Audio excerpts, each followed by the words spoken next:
dear members of the panel, dear ladies and gentlemen of the audience, dear translators.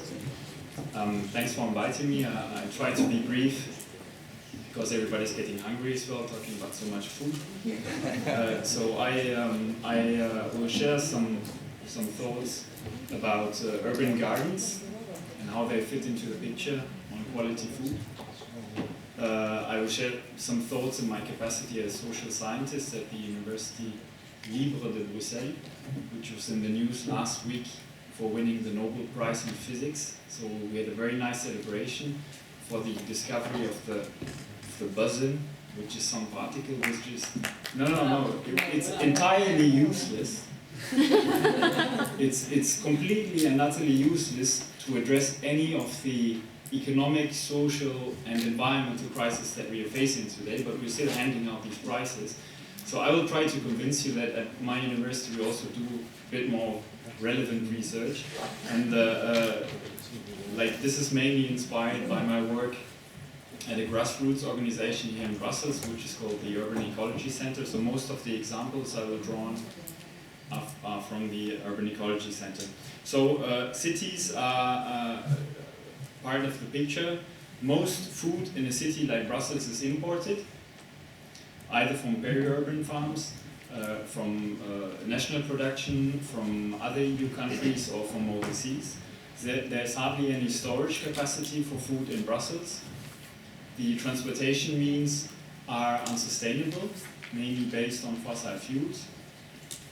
So according to the Stockholm Center of Resilience, if there is some breakdown in the transportation chain, we are more or less 2 weeks away from famine and chaos and revolution in a city like Brussels.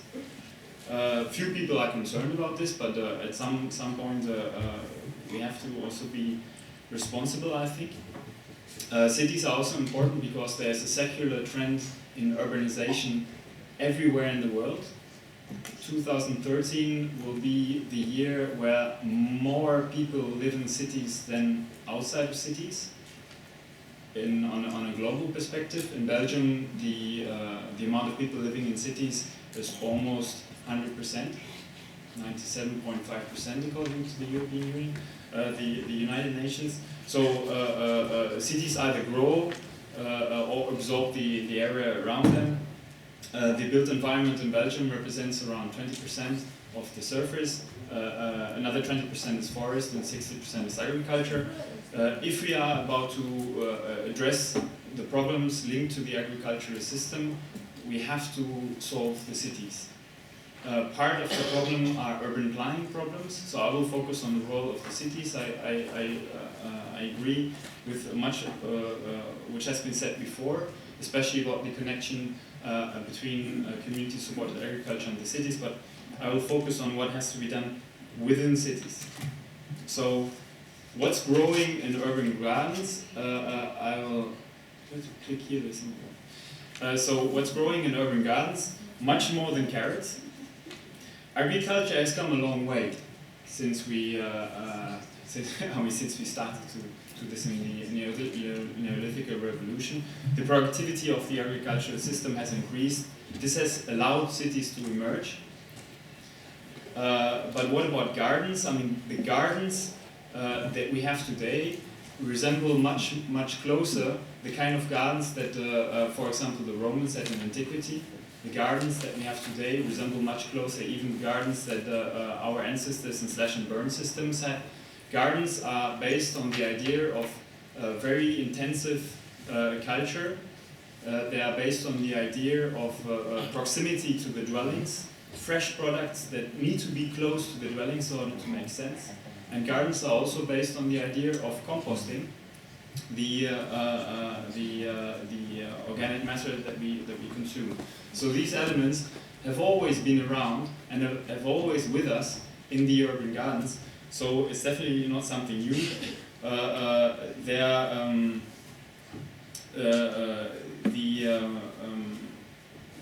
The production within gardens has been fairly similar. If you compare it to the scale of change this has affected agriculture outside of the cities. So What's growing in gardens? I mean, there's high quality provisioning services, which is a fancy way of saying good food.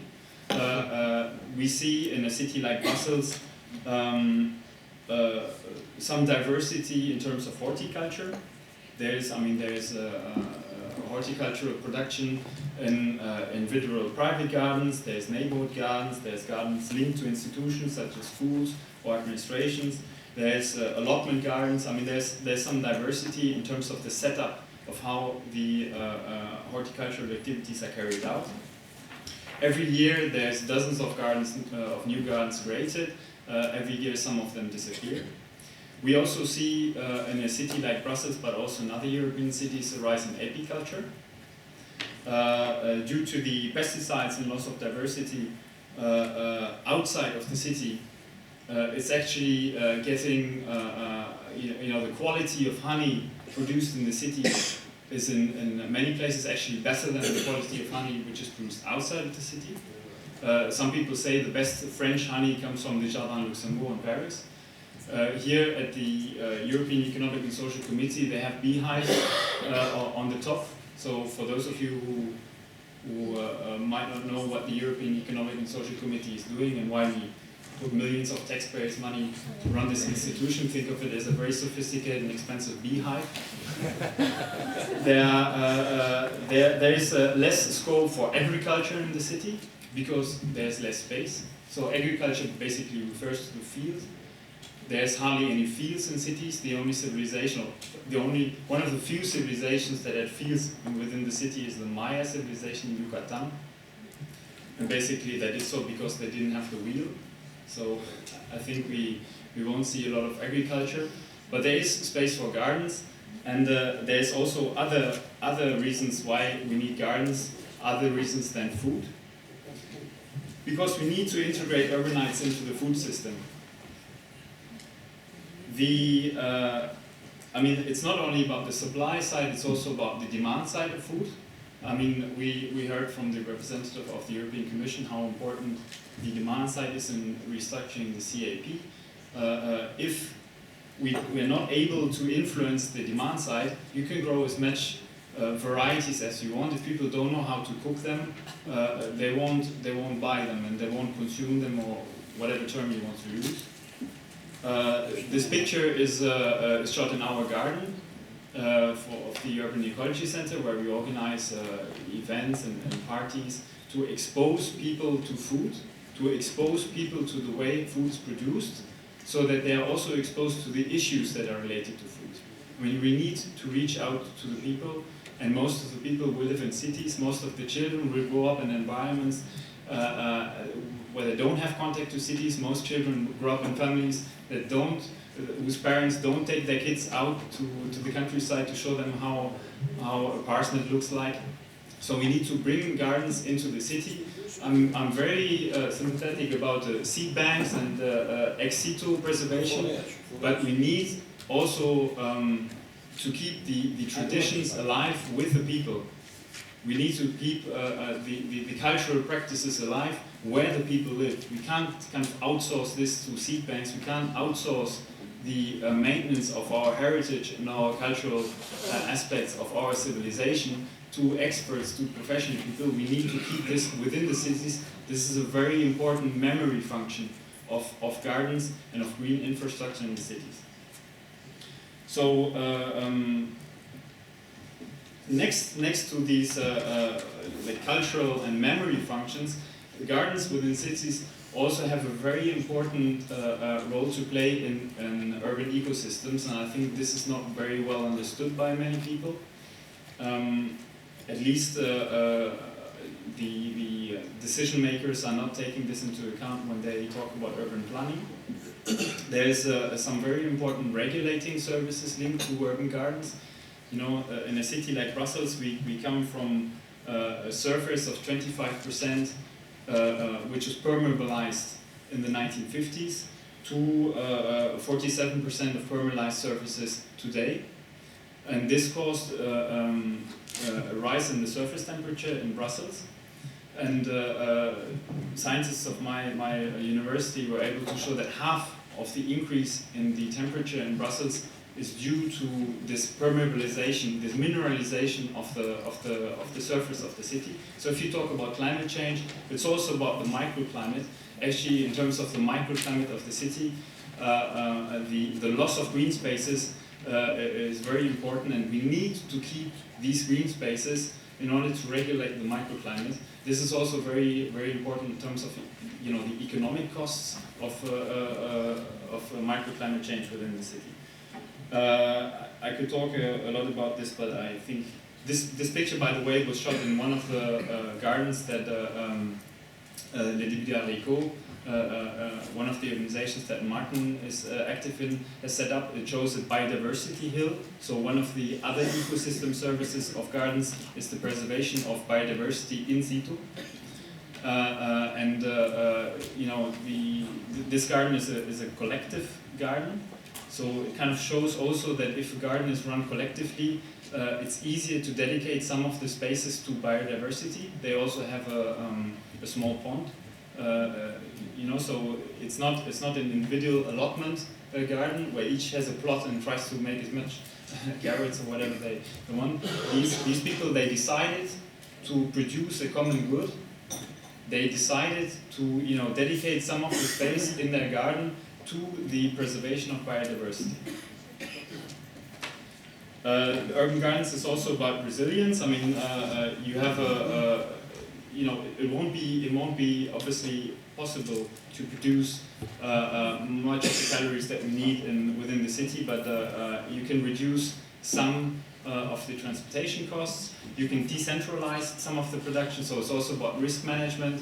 You can have a more redundancy, which means you have like more of the same thing but dispersed around the territory, which also increases the robustness of the food system. You'll have more diversity. This picture is a quiche made from nettle and plantago and utica, like something that we cooked during the wild kitchen days. We expose people not only to cultivated species but also to wild species, so they know. I mean, everybody knows about nettle, but few people know how to pick them, how to cook with them, and if you don't get people like all integrated, including like, you know, the cooking and the eating, you know, they won't make the step of actually going out and pick them. So we try to expose them also with these practices. Is the food quality any good? I mean, is the food quality of inside cities good? There's less pesticides in cities. You can have more varieties because you can control what you want to grow. There's more intensive care. So, for example, in the case of a nettle, you can pick only the part of the plant that is interesting for you, and not like the whole plant. Only the leaves that you think are attractive or whatever. There's no hidden ingredients. I mean, you can control how you cultivate. There's more traceability, but there is the very important problem of pollution within the cities, and I come back to that in a minute.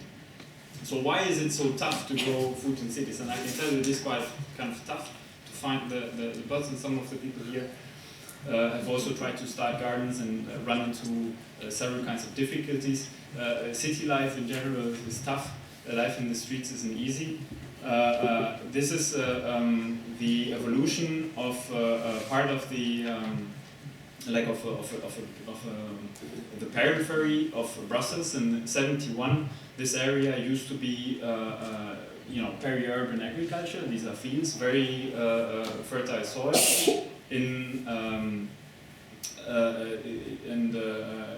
Like somewhere in the '70s, these plots were turned into allotment gardens. And some of the spaces were developed. So in 2004, you see an image where there's more buildings around, but there's still two allotment gardens that exist. And in 2012, like one of the two allotment gardens disappeared, and the one remaining in the upper part is currently threatened by construction. There's a film about this garden called Les Potagistes. I invite you to have a look at this documentary about the menace which is weighing on this garden. This obviously reflects economic pressures. This reflects the financial value of the land. the gardens in the city will always compete with other alternative uses which create more financial flows.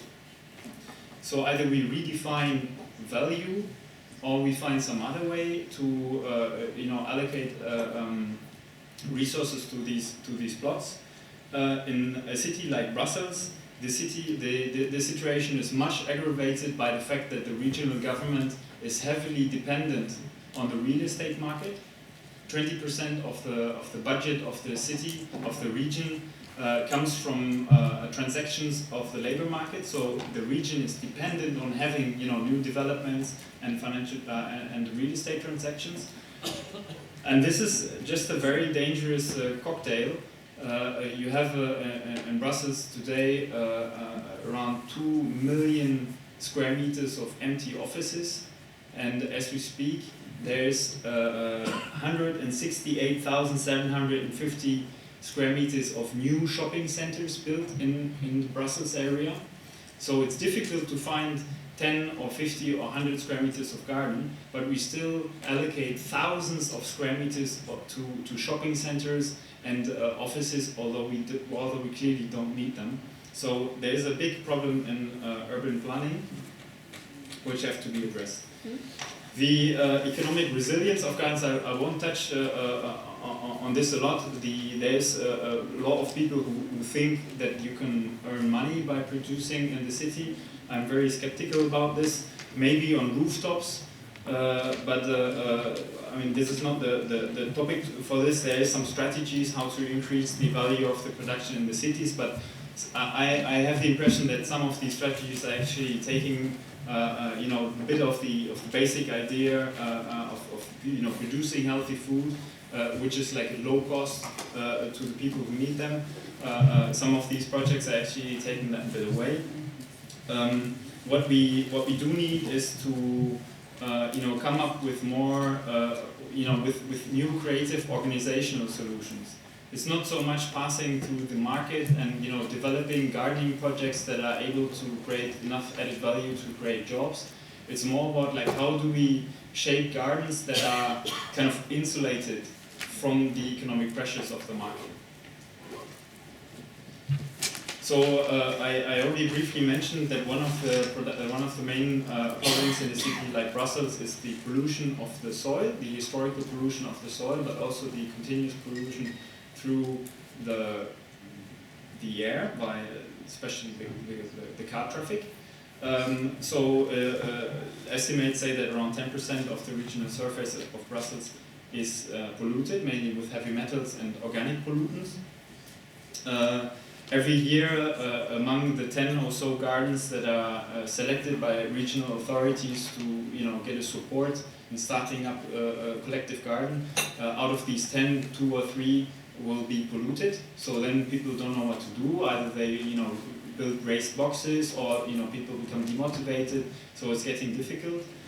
The cleanup with conventional methods of the soil pollution is extremely expensive. And explains, why it is so difficult to find alternative uses for polluted land than building, for example, towers. It is so expensive to depollute the soil that you have to give to a promoter or some real estate developer, the possibility to create a very high tower, in order to create sufficient economic value to pay for the depollution. So this is why we need alternative ways of depollute the soil. We think one of the ways forward is to use plants. There's sufficient evidence that plants can, for example, extract heavy metals from the soil. We set up here in Brussels 6 experimentation sites where we show that it's possible to decontaminate an affected soil by plants that hyperaccumulate certain heavy metals in their biomass. So this is a way to not only, it's not only much more environmentally friendly to clean the soil on the spot instead of bulldozing it and carrying it out of the city, but it's also much less expensive. And it creates a depolluting environment which already resembles much more a park or a nice area than you know, a big construction site. So how to make place for gardens? I think we need to invent new garden tools within the city. Like I said, you know, the actual gardening didn't change that much, but we need to figure out how to, you know, plug these gardens into a society that has changed, into an economy that has changed. So we need new garden tools. Very important is to identify objectives. I mean, what do you want to do with the garden? What is the purpose behind it? You know, let's let's come together and discuss what is it that we actually want to achieve with a certain garden. Do we want to achieve biodiversity? Okay, I'm almost done. There's one slide more, and then we're ready for lunch. So we need to be able to, you know, get together and identify clearly what we want from gardens. And I think the whole range of ecosystem services has to be taken into account. In a similar way than multifunctional farming is being more and more integrated into the CAP. And we need to convince everybody, from your neighbor to your king, if you have one, that these different functions of gardens are very important, and that we need to, you know, dedicate some of the space in the city to gardens. Another thing that will help us organizationally is to embrace adaptive governance. This is a picture, an infrared picture of where we are now. You have the European Parliament in the upper left corner, and in the lower right corner you actually have a collective garden, which is on communal land, so municipality land that, you know, granted them the authorization to start a park. You have a federal street that you know, and the sidewalk is federal. You have a regional buildings around it. You have a national museum. So you have all layers of governance, you know, in this garden, and it's completely impossible to get any authorizations to get, you know, all people abroad, because it's multi-level. And this is something that is very representative. If you want to start a gardening project, you're immediately, you know, juggling with all these different administrative levels. And if you want to, you know, address urban planning challenges and increase the space that is dedicated to other functions than purely financial speculation within the cities, we need to be able to, you know, get from one level to the other easier. And I think bridging organizations can really help to do this. We need also organizations that are not only working on the ground, but can, you know, connect these different layers of governance together. I'm also preaching for my own chapel, obviously, because we are bridging organizations. Thank you very much.